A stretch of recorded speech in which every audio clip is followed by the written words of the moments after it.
Great pleasure being here.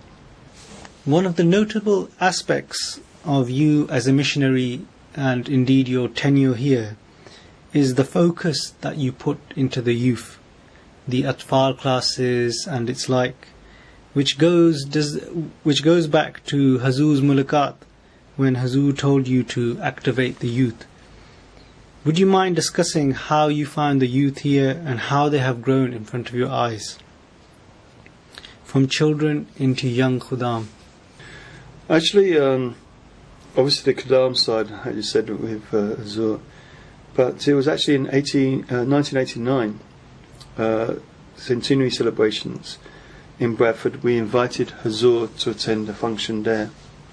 So alhamdulillah, he met the people, the members, and during that meeting, Hazur addressed me and said that there should be a certain limit that every atfal should reach.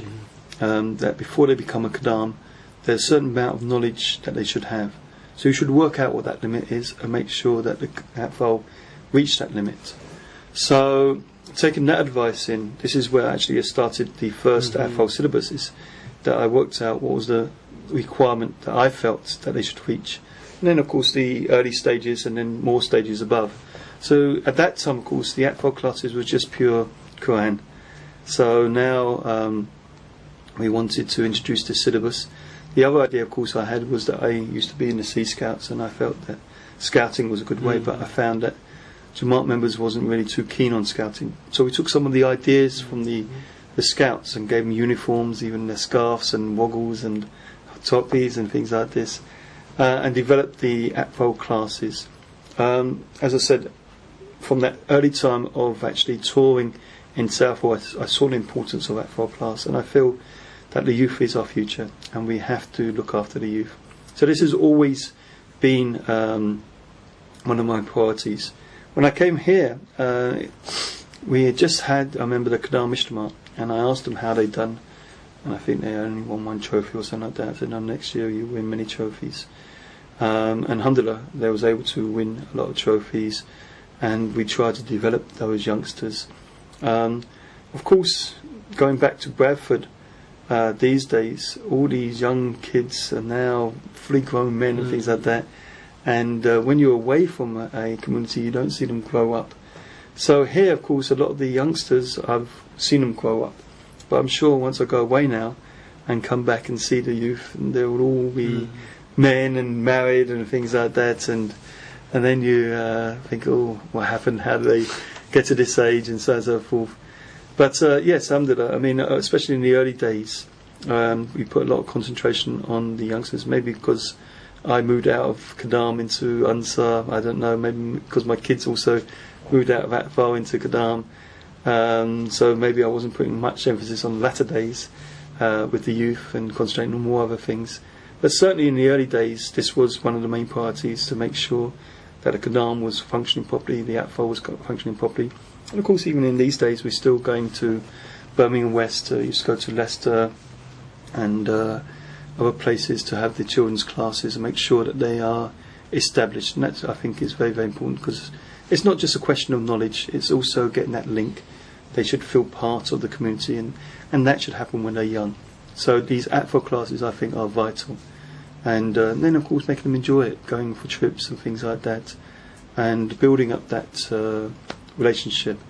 I've always felt that it's important that youngsters feel at ease with me, so they can approach me about anything, and that I have that link with them, so I can help them to become young men and obviously develop their spirituality.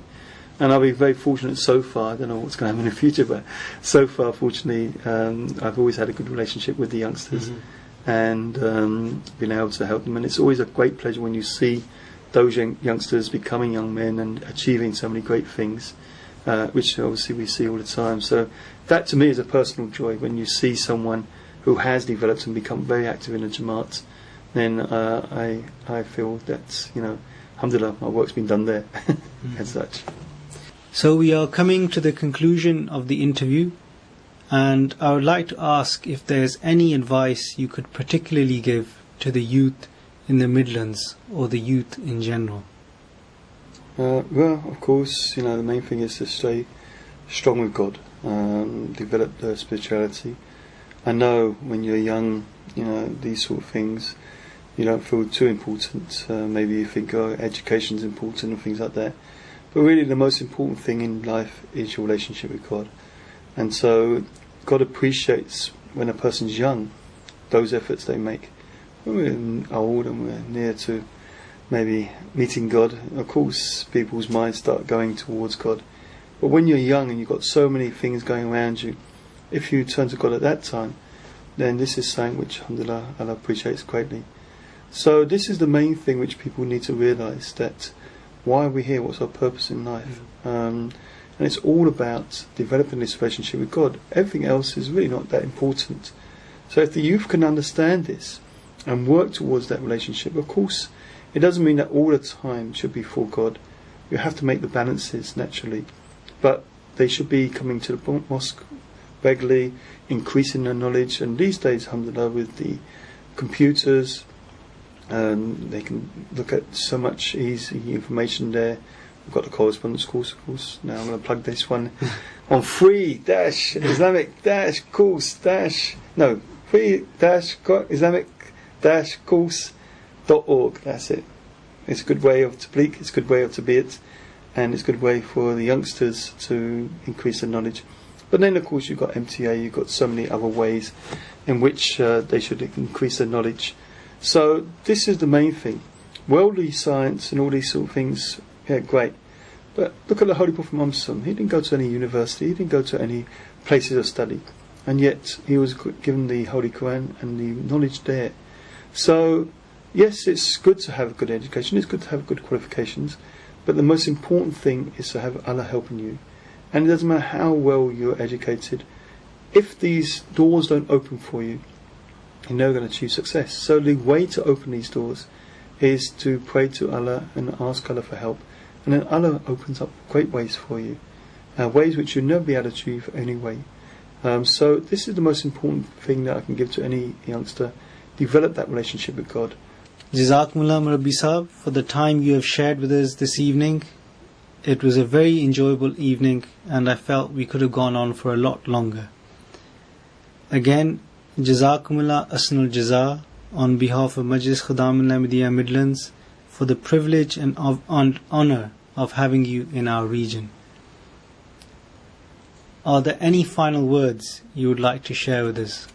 Well, the only main thing is obviously please remember me, my family, and your prayers for all the people who watch this.